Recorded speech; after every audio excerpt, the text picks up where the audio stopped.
नमस्कार, मंडल news bulletin में आपका स्वागत है। आइए पेश करते हैं आज के कुछ प्रमुख व मुख्य समाचार।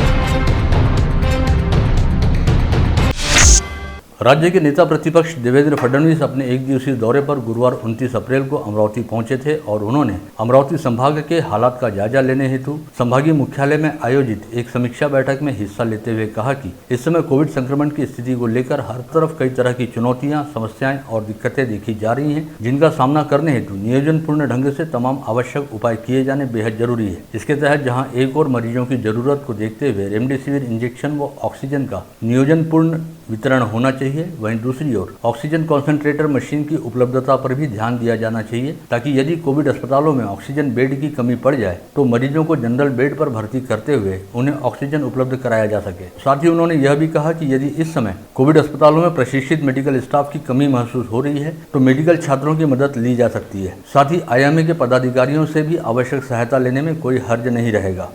अमरावती जिल्ह्यामध्ये, शहरामध्ये आणि अमरावती विभागामध्ये कोविडची जी काही परिस्थिती आहे त्या संदर्भातली माहिती घेण्याच्या संदर्भात आज मी या ठिकाणी अमरावतीमध्ये आलो आहे।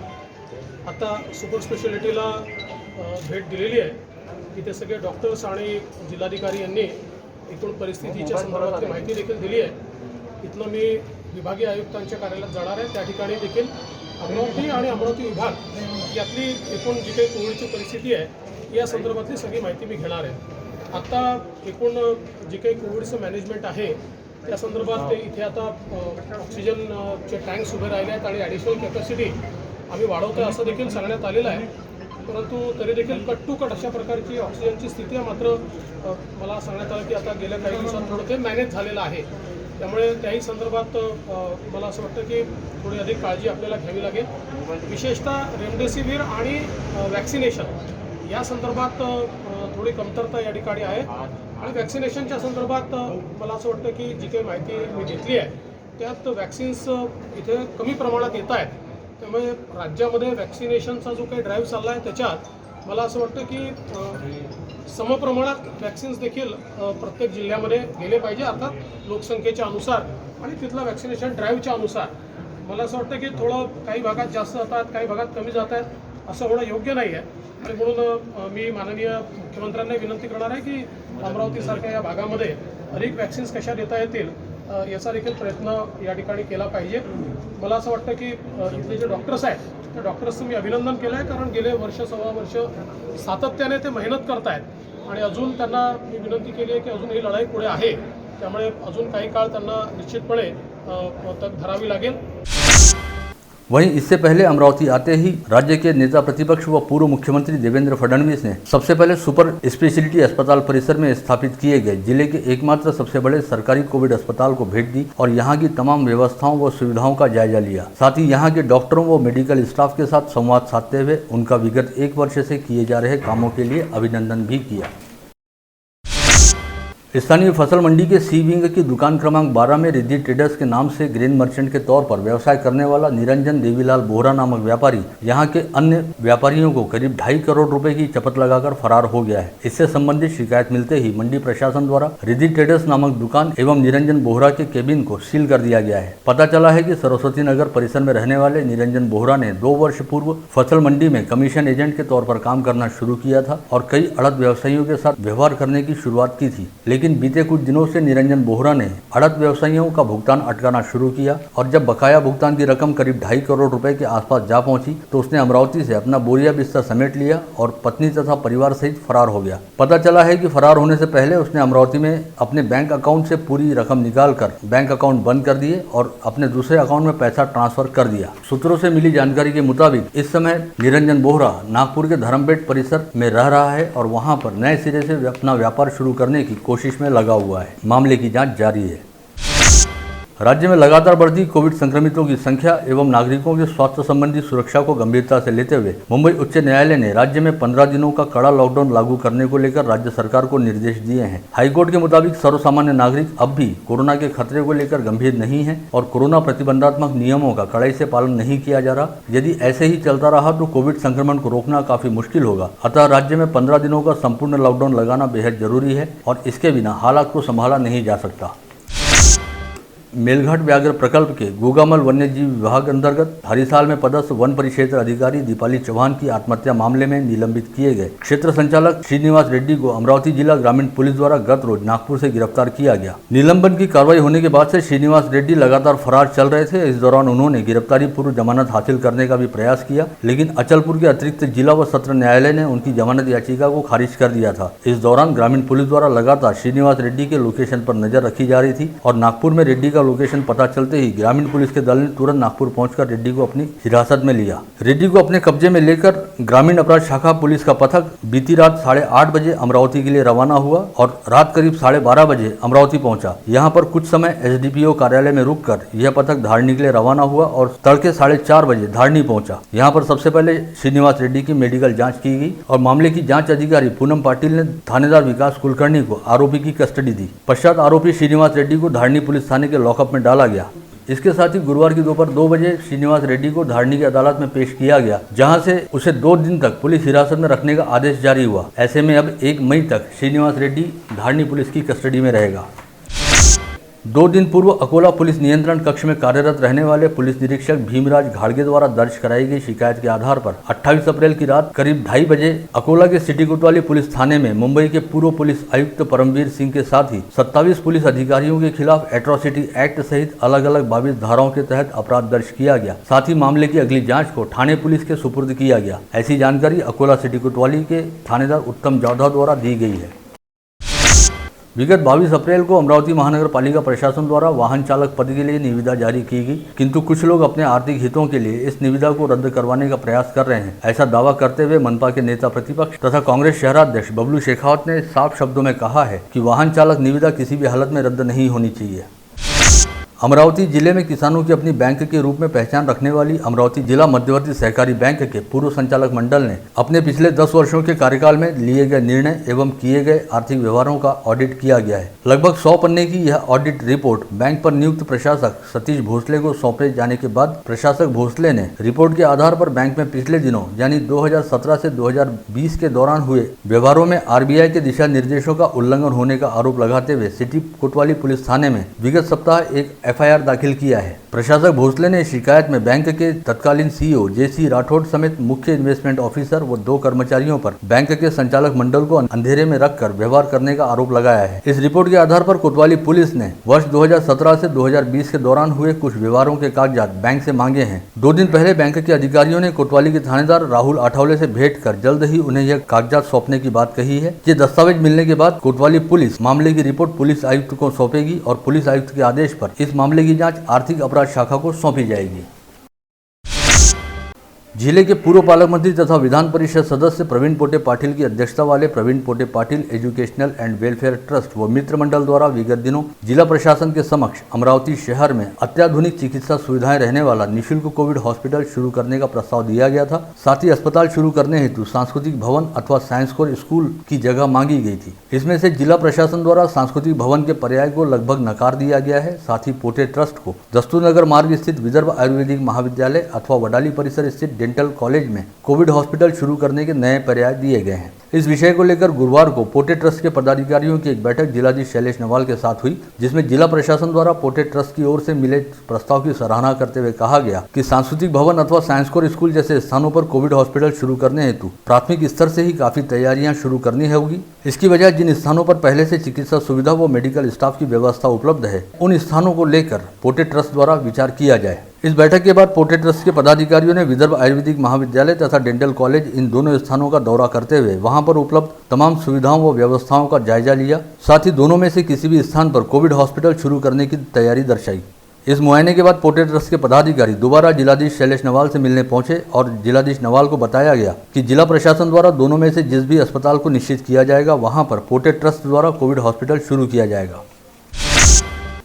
इस बारे में पोटे ट्रस्ट के अध्यक्ष व पूर्व पालक मंत्री प्रवीण पोटे का कहना रहा कि वे अमरावती में निःशुल्क कोविड अस्पताल शुरू करने हेतु पूरी तरह से कृत संकल्प हैं और उनका मानस शहर के मध्य स्थल में स्थित किसी स्थान पर यह अस्पताल शुरू करने का है, ताकि जिले के ग्रामीण इलाकों से आने वाले मरीजों व उनके परिजनों को अमरावती शहर में अस्पताल आने जाने को लेकर किसी भी तरह की कोई दिक्कत न हो। लेकिन यदि प्रशासन द्वारा किसी अन्य स्थान का पर्याय दिया जाता है तो उस स्थान पर भी हम निःशुल्क कोविड अस्पताल शुरू करने हेतु पूरी तरह तैयार हैं। इस बारे में अंतिम निर्णय लेने का अधिकार अधिकार प्रशासन को है। वहीं इस संदर्भ में डेंटल कॉलेज का संचालन करने वाली विदर्भ यूथ वेलफेयर सोसाइटी के अध्यक्ष डॉक्टर नितिन धांडे द्वारा कहा गया कि वे इस काम में अपनी ओर से हर संभव सहायता देने के लिए तैयार हैं। साथ ही इस बारे में प्रशासन की ओर से मिलने वाले प्रस्ताव का भी इंतजार कर रहे हैं, जिस पर सोसाइटी के संचालक मंडल व कॉलेज की व्यवस्थापन समिति द्वारा विचार विमर्श कर उसे मंजूरी दी जाएगी। डॉक्टर धांडे के मुताबिक यदि कोविड काल में उनकी सोसाइटी अथवा कॉलेज प्रशासन के किसी काम आते हैं तो यह खुशी की बात है। इसके अलावा श्री हनुमान व्यायाम प्रसारक मंडल की सचिव तथा विदर्भ आयुर्वेदिक महाविद्यालय की संचालिका प्राध्यापक डॉक्टर माधुरी चेंडके ने इस संदर्भ में अपनी प्रतिक्रिया देते हुए कहा कि उन्होंने काफी पहले ही जिला प्रशासन को पत्र लिखकर विदर्भ आयुर्वेदिक महाविद्यालय में कोविड हॉस्पिटल या कोविड सेंटर शुरू करने का अनुरोध किया था और इस संक्रामक महामारी काल के दौरान अपनी ओर से जिला प्रशासन को हर संभव सहायता उपलब्ध कराने की पेशकश की थी, किंतु शायद उस वक्त प्रशासन को ऐसी कोई जरूरत नहीं पड़ी। वहीं यदि प्रशासन अब भी विदर्भ आयुर्वेदिक महाविद्यालय में खुद अथवा किसी संस्था के जरिए कोविड अस्पताल शुरू करना चाहता है तो इसके लिए तमाम आवश्यक सहायता हनुमान व्यायाम प्रसारक मंडल तथा आयुर्वेदिक कॉलेज द्वारा उपलब्ध कराई जाएगी। स्थानीय ऑक्सीजन फाउंडेशन द्वारा अंबापेट स्थित बालाजी ब्लड बैंक में रक्तदान व प्लाज्मा दान शिविर का आयोजन गुरुवार 29 अप्रैल को किया गया। सुबह 9 बजे से शुरू हुए इस शिविर में 30 लोगों ने स्वयं स्फूर्त तौर पर उपस्थित रहकर अपना रक्तदान किया। ऑक्सीजन फाउंडेशन के वेदांत कडू ने बताया, आगामी कुछ दिनों में 18 वर्ष से अधिक आयु वाले सभी लोगों को कोविड प्रतिबंधात्मक वैक्सीन लगाने का काम शुरू होगा। वैक्सीन लगाने के करीब 6 माह बाद तक रक्तदान नहीं किया जा सकता है। ऐसे में ऑक्सीजन फाउंडेशन द्वारा सभी युवाओं से आह्वान किया गया था कि वे वैक्सीन लगाने से पहले रक्तदान जरूर करें। इस शिविर में महापौर चेतन गावंडे तथा सिटी कोतवाली के पुलिस निरीक्षक राहुल आठवले बतौर प्रमुख अतिथि उपस्थित थे। अखिल भारतीय मारवाड़ी युवा मंच द्वारा गुरुवार 29 अप्रैल को रैली प्लॉट स्थित अग्रसेन भवन में भव्य रक्तदान शिविर का आयोजन किया गया। आगामी दिनों 18 वर्ष से अधिक आयु वाले नागरिकों हेतु शुरू होने जा रहे टीकाकरण अभियान से पूर्व युवा वर्ग को रक्तदान के लिए प्रेरित करते हुए हर युवा करे रक्तदान का संदेश देकर इस रक्तदान शिविर का आयोजन मारवाड़ी युवा मंच के संस्थापक अध्यक्ष संकेत गोयनका के जन्मदिवस अवसर पर किया गया था। इस रक्तदान शिविर को महापौर चेतन गावंडे व पूर्व विधायक डॉक्टर सुनील देशमुख द्वारा सदिच्छा भेंट दी गई। सभी शहरवासियों से ये आह्वान है, 1 मई 2021 से 18 वर्ष के ऊपर सभी को वैक्सीनेशन लेना है। इसके पश्चात 60 दिन तक हम लोग वैक्सीन नहीं ले सकते, तो सभी से ये आह्वान है, जल्द से जल्द ब्लड डोनेट करिए ताकि पूरे समाज को, कम्युनिटी को इसका फ़ायदा मिले। जय हिंद, जय महाराष्ट्र, धन्यवाद। नांदगांव खंडेश्वर तहसील अंतर्गत अड़गांव बुजुर्ग की महिला सरपंच मंगला खड़से ने गांव के ग्राम रोजगार सेवक को जल्द से जल्द पद से हटाने की मांग यहां बुलाई गई एक पत्रकार परिषद में की है। रोजगार अंतर्गत जे काम चालू आहे त्या कामावर अंदाजे 30 ते 40 मजूर हे मास्टरवर असतात आणि काम करण्यासाठी फक्त 7 ते 8 मजूर हजर असतात। आमच्या गावच्या सरपंचांनी जेव्हा तिथे स्वतः जाऊन चौकशीत काम करत आहे, त्या मजुराने स्वतः सांगितलं आहे की 2 वर्षापासून ते 3 वर्षापासून आमच्या कामात फक्त आम्ही 7 लोक आहेत, बाकी उर्वरित मजूर जे आहेत ते आपल्या घरीच असते आणि रोजगार सेवक हा जो आहे त्यांचे मास्टर काढून त्यांच्या खात्यातून काढून पैसे हे लोक रोजगार सेवकाला देतात। तर शासनाला एक विनंती आमची की याची सखोल चौकशी करून पार्षद ललित झंझाड़ व पार्षद प्रकाश बंसोड़ ने मनपा आयुक्त प्रशांत रोड़े को एक ज्ञापन सौंपते हुए कहा कि इस समय रवाई आवास योजना व प्रधानमंत्री आवास योजना के कई काम प्रलंबित पड़े हैं और इन प्रलंबित घरों का काम जल्द से जल्द शुरू किया जाए। चांदूर बाजार नगर परिषद के पार्षद गोपाल तिरमारे द्वारा जिला शल्य चिकित्सक को सौंपे गए निवेदन में कहा गया है कि इन दिनों चांदूर बाजार शहर सहित तहसील में कोविड संक्रमित मरीज काफी बड़ी संख्या में पाए जा रहे हैं, जिन्हें इलाज के लिए अमरावती आना पड़ता है। ऐसे में चांदूर बाजार में ही कोविड अस्पताल शुरू किया जाए। आगामी 1 मई को महाराष्ट्र राज्य का 61वां स्थापना दिवस मनाया जाएगा, जिसे लेकर राज्य सरकार द्वारा जारी आदेश में कहा गया है कि इस वर्ष कोविड संक्रमण के खतरे को देखते हुए महाराष्ट्र दिवस को बेहद सादगीपूर्ण तरीके से मनाया जाए। इसके तहत सभी जिलों में केवल जिलाधिकारी कार्यालय के मुख्यालय पर ही ध्वजारोहण कार्यक्रम आयोजित किया जाएगा। साथ ही विभागीय आयुक्त कार्यालय पर भी सुबह 8 बजे केवल ध्वजारोहण ही होगा। इसके अलावा अन्य किसी भी तरह के कार्यक्रम अथवा परेड का आयोजन नहीं किया जाएगा। 3 दिन पहले विदर्भ क्षेत्र के कुछ जिलों में हुई हल्की बेमौसम बारिश के बाद मौसम विभाग ने आज 29 अप्रैल व कल 30 अप्रैल को अमरावती जिले में बारिश की संभावना व्यक्त की है। वहीं कुछ स्थानों पर बादलों की तेज गड़गड़ाहट के साथ बारिश होगी। साथ ही वर्धा, वाशिम व यवतमाल जिलों के कुछ हिस्सों में ओलावृष्टि होने की संभावना भी स्थानीय मौसम विशेषज्ञ अनिल बंड द्वारा व्यक्त की गई है। जिले में इस समय कोविड संक्रमण की रफ्तार एक बार फिर काफी तेज हो गई है और लगातार तीसरे दिन रोजाना पाए जाने वाले संक्रमितों की संख्या 900 से अधिक रही। गुरुवार को विभिन्न प्रयोगशालाओं से मिली रिपोर्ट में 934 लोग कोविड पॉजिटिव पाए गए हैं। इसके साथ ही जिले में अब कुल संक्रमितों की संख्या बढ़कर 64,752 पर जा पहुंची है। वहीं गुरुवार को 24 घंटे के दौरान जिले के कोविड अस्पतालों में कुल 25 कोरोना संक्रमितों की मौत हुई, जिनमें 21 स्थानीय व 4 बाहरी जिलों के मरीजों का समावेश रहा। जिले में कोरोना मृतकों की संख्या बढ़कर अब 936 पर जा पहुंची है। इसके अलावा गुरुवार को जिले के कोविड अस्पतालों से 543 मरीजों को कोविड मुक्त हो जाने के चलते डिस्चार्ज दिया गया। जिले में अब तक कुल 56,776 मरीज कोविड संक्रमित कोविड मुक्त हो चुके हैं। जिले में इस समय कुल एक्टिव पॉजिटिव मरीजों की संख्या 7,340 है, जिसमें से 1,795 मरीजों का विभिन्न कोविड अस्पतालों में इलाज चल रहा है। वहीं मनपा क्षेत्र में 1,264 व ग्रामीण क्षेत्र में 4,281 मरीज होम आइसोलेशन में रखे गए हैं। विगत एक वर्ष के दौरान जहां एक और कोविड की संक्रामक महामारी कहर ढा रही है और इस बीमारी की वजह से अब तक 900 से अधिक मौतें हो चुकी हैं, वहीं दूसरी ओर कोरोना के साथ साथ सारी नामक संक्रामक बीमारी भी इन दिनों बड़ी समस्या बनी हुई है। बीते एक वर्ष के दौरान अमरावती जिले में सारी के 4,300 से अधिक मरीज पाए गए, जिसमें से 2,750 सारी संक्रमितों के throat swab sample covid test के लिए भेजे गए। इसमें से 730 मरीजों की रिपोर्ट पॉजिटिव आई। सारी के साथ ही कोरोना संक्रमित पाए गए मरीजों में से 104 मरीजों की मौत हुई। वहीं दूसरी ओर कोविड निगेटिव रहने वाले मरीजों में से 330 सारी संक्रमितों की भी बीते एक वर्ष के दौरान मौत हुई है। इस समय समूचे अमरावती जिले पर कोविड संक्रमण की काली घनी छाया मंडरा रही है। इसमें भी यह विशेष उल्लेखनीय और चिंताजनक बात है कि अब अमरावती शहर की तुलना में जिले के तहसील व ग्रामीण क्षेत्रों में संक्रमित मरीज मिलने की रफ्तार कहीं अधिक तेज हो गई है। जिले का वरुड तहसील क्षेत्र अब लगभग पूरी तरह से हॉटस्पॉट बन चुका है, जहाँ पर गत रोज 175 नए संक्रमित मरीज पाए गए। गत रोज अमरावती जिले में कुल 946 मरीजों की रिपोर्ट पॉजिटिव आई थी, जिसमें से अमरावती मनपा क्षेत्र में 156 संक्रमित मरीज पाए गए। वहीं अमरावती तहसील में शामिल ग्रामीण इलाकों में 39 संक्रमित मरीज मिले। इसके अलावा जिले की 13 तहसीलों में 690 कोविड संक्रमित मरीज पाए गए। यानी अमरावती मनपा क्षेत्र को छोड़कर जिले के अन्य इलाकों से कुल 729 संक्रमित मरीज पाए गए। साथ ही गत रोज जिले में कुल 32 मरीज संक्रमितों की मौत हुई थी, जिनमें बाहरी जिलों के 13 व अमरावती जिले के 19 मरीजों का समावेश था। इन मृतकों में अमरावती मनपा क्षेत्र के 7 व ग्रामीण क्षेत्र के 12 मरीजों का समावेश रहा। इस बात से अंदाजा लगाया जा सकता है कि अमरावती मनपा क्षेत्र की तुलना में ग्रामीण क्षेत्र में हालात कितने अधिक चिंताजनक हो चुके हैं। जारी कोविड संक्रमण काल में जहां एक और हर कोई अपनी स्वास्थ्य और जान को लेकर फिक्रमंद होने के साथ ही काफी डरा हुआ है, वहीं इन दिनों संक्रमण को लेकर डर का इतना अधिक आलम है कि लोग बाग अपनों और करीबियों का अंतिम संस्कार करने से भी कतरा रहे हैं। ऐसा ही एक मामला अमरावती में भी सामने आया, जब शहर के सुपर कोविड अस्पताल में भर्ती एक महिला की मौत हो गई, जिसके बाद उसके शव को करीब 5 दिनों तक जिला सामान्य अस्पताल के शवागार में रखना पड़ा, क्योंकि इस महिला के बेटे, बहू व बेटी ने उसका अंतिम संस्कार करने में कोई दिलचस्पी नहीं दिखाई, बल्कि खुद क्वारंटाइन रहने की वजह को आगे करते हुए अपनी जिम्मेदारी से पल्ला झाड़ लिया। जिसके पश्चात 5 दिन बाद मनपा प्रशासन द्वारा इस महिला के शव पर अपने स्तर पर अंतिम संस्कार किया गया। पता चला है कि शहर के रविनगर परिसर में रहने वाली एक महिला की कोविड टेस्ट रिपोर्ट पॉजिटिव आने के बाद उसे शहर के सुपर कोविड अस्पताल में इलाज के लिए भर्ती कराया गया था, जहां पर 22 अप्रैल को इस महिला की इलाज के दौरान मौत हो गई, जिसकी जानकारी अस्पताल प्रशासन द्वारा महिला के परिवार को दी गई। इस महिला के परिवार में बेटा, बहू, पोता पोती व एक तलाकशुदा बेटी है, लेकिन परिवार की ओर से जवाब मिला कि चूंकि वे सभी इस समय होम क्वारंटाइन में है, ऐसे में वे अंतिम संस्कार में शामिल नहीं हो सकते। ऐसे में प्रशासन द्वारा इस महिला के शव को जिला शवागार में रखते हुए परिवार से जुड़े अन्य लोगों से भी संपर्क किया गया, लेकिन अगले 5 दिनों तक कहीं से भी कोई सकारात्मक जवाब नहीं मिला। पश्चात 5 दिन बाद उस महिला का एक रिश्तेदार अस्पताल में इस महिला के स्वास्थ्य की खबर लेने पहुंचा, तब उसे पता चला कि इस महिला की मौत 5 दिन पहले ही हो चुकी है और फिलहाल उसका शव जिला शवागार में रखा हुआ है। इस व्यक्ति ने महिला के शव को अपने कब्जे में लेने और उसका अंतिम संस्कार करने की तैयारी दर्शाई। तब मनपा प्रशासन ने उस व्यक्ति को इस शव की कस्टडी सौंपते हुए अंतिम संस्कार की व्यवस्था की और मनपा की स्वच्छता अधिकारी डॉक्टर सीमा नेताम ने इस महिला के शव के अंतिम संस्कार की प्रक्रिया को पूर्ण करवाया। पता चला है कि अंतिम संस्कार के वक्त मृतक महिला का बेटा भी ऐन समय पर स्मशान भूमि पहुंचा था।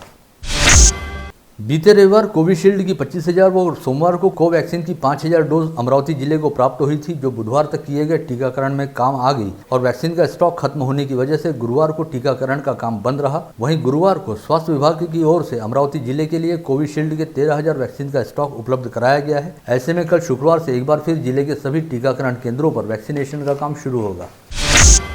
इस समय अमरावती समेत महाराष्ट्र एवं समूचे देश में कोरोना का संक्रमण काफी तेजी से बढ़ रहा है और हर रोज लाखों मरीज पॉजिटिव पाए जा रहे हैं। इस कारण रेलवे से सफर करने वाले यात्रियों को भी यात्रा शुरू करने से पहले RT-PCR टेस्ट करवाना अनिवार्य किया गया है। विशेषकर गोवा, गुजरात, राजस्थान, दिल्ली, उत्तराखंड व केरल राज्य से आने वाली गाड़ियों के यात्रियों के लिए यह टेस्ट अनिवार्य की गई है। किंतु इसके बावजूद आज भी राज्य के विभिन्न हिस्सों से आने वाले अनेकों यात्री RT-PCR टेस्ट न कराते हुए ही शहर में दाखिल हो रहे हैं। इस तरह की बात ध्यान में आई है। हाल ही में पुणे व नासिक से आए कुछ लोग कोविड पॉजिटिव पाए गए। इसमें से 2 लोग फिलहाल होम क्वारंटाइन में रखे गए हैं। मनपा के वैद्यकीय अधिकारी व सहायक आयुक्त जोन क्रमांक 5 के मार्गदर्शन में मनपा की टीम द्वारा शहर में बेवजह घूमने वाले लोगों के खिलाफ कार्रवाई करने के साथ ही उनकी RT-PCR टेस्ट की जा रही है। इसके तहत लालखड़ी चौक में यह कार्रवाई की गई। जिले की सांसद नवनीत राणा के मार्गदर्शन में विधायक रवि राणा के जन्म दिवस पर युवा स्वाभिमान एवं विद्यार्थी स्वाभिमान की ओर से गुरुवार से शहर के अलग अलग इलाकों में किराना किट का वितरण किया जा रहा है। राजापेट प्रभाग में युवा स्वाभिमान व विद्यार्थी स्वाभिमान की ओर से शहीद भगत सिंह मंडल के नियोजन में 500 से अधिक किराना किट का वितरण किया गया। धारनी की आदिवासी प्रकल्प अधिकारी मिताली सेठी ने धारनी तहसील के कोविड सेंटर को भेंट देकर उपचार व विविध उपाय योजनाओं की विस्तृत जानकारी ली। साथ ही त्रिसूत्री नियमों के पालन व स्टीम सप्ताह का हर गांव में अमल करने हेतु आवश्यक निर्देश दिए। महाराष्ट्र दिवस के उपलक्ष्य में शिवसेना आली आपले दारी घेऊन सैनिटाइजर फवारणी नामक अभियान के तहत घर घर जाकर सैनिटाइजर छिड़काव करने का अभियान शिवसेना के महानगर प्रमुख पराग गुर्दे द्वारा शुरू किया गया है। इस अभियान अंतर्गत अमरावती महानगर के हर प्रभाग में एक एक घर जाकर सैनिटाइजर का छिड़काव किया जाएगा। जिले में इन दिनों कोविड संक्रमण की लगातार बढ़ती रफ्तार को देखते हुए जिलाधीश शैलेश नवाल द्वारा सभी जिलावासियों से आह्वान किया गया है कि यदि किसी भी व्यक्ति को खुद में कोरोना से संबंधित लक्षण दिखाई देते हैं तो वे तुरंत ही अपनी RT-PCR जांच जरूर करवाएं और यदि रिपोर्ट पॉजिटिव आती है तो तुरंत ही इलाज के लिए सरकारी अस्पताल में भर्ती हों। वहीं दूसरी ओर चैम्बर ऑफ कॉमर्स के प्रतिनिधियों के साथ संवाद साधते समय अमरावती महानगर पालिका के आयुक्त प्रशांत रोडे ने कहा कि जिले में कोविड संक्रमण को रोकने हेतु सभी नागरिकों द्वारा कोविड एप्रोप्रिएट बिहेवियर का पालन किया जाना बेहद जरूरी है। शहर में कानून व व्यवस्था की स्थिति को संभालने हेतु शहर पुलिस आयुक्त डॉक्टर आरती सिंह द्वारा उठाए जा रहे कदम बेहद कारगर साबित हो रहे हैं, क्योंकि इन दिनों शहर में अपराधों का ग्राफ काफी घट चुका है। गत वर्ष की तुलना में जारी वर्ष की पहली तिमाही में क्राइम ग्राफ घटने के साथ ही विभिन्न थानों में दर्ज मामलों में 75% डिटेक्शन भी बढ़ चुका है। मंगलवार की देर रात 12 बजे के दौरान राजापेट थाना पुलिस ने जेवरनगर परिसर में अचानक कोम्बिंग ऑपरेशन शुरू किया। इस समय पुलिस ने कई घरों की तलाशी ली और कुछ अपराधियों को समझाइश भी दी। पुलिस के इस एक्शन को देखते हुए जेवरनगर परिसर में काफी सनसनी मच गई। अचलपुर तहसील के निजामपुर में 28 अप्रैल की रात 10 से 10:30 बजे के दौरान वातावरण में अचानक बदलाव होने के साथ ही तेज हवाएं बहने लगी, जिससे निजामपुर परिसर में 5 से 6 घरों के छत से टीन उड़ गए। शहर पुलिस विभाग में कार्यरत एक महिला कर्मचारी ने अपने पति के खिलाफ गाड़गेनगर थाने में शिकायत दर्ज करते हुए पति द्वारा बीच रास्ते में रोककर धमकाने, मारपीट करने और जान से मारने की धमकी देने का आरोप लगाया है। इस महिला पुलिस सिपाही की शिकायत पर गाड़गेनगर थाना पुलिस ने दस्तूनगर परिसर में रहने वाले उसके पति के खिलाफ विभिन्न धाराओं के तहत अपराध दर्ज किया है। परतवाड़ा स्थित फिनले मिल में कार्यरत महिला के साथ पिछले 5 साल से असभ्य बर्ताव करने के आरोप में अचलपुर पुलिस ने वहां के सहायक व्यवस्थापक नरेंद्र कुमार संतराज शर्मा के खिलाफ विनय भंग का मामला दर्ज करते हुए उसे बुधवार की देर रात गिरफ्तार किया है। आप देख रहे थे मंडल न्यूज बुलेटिन। हमारे चैनल को लाइक करें, शेयर करें और हाँ, सब्सक्राइब करना ना भूलें। कल होगी आपसे फिर मुलाकात, तब तक के लिए धन्यवाद।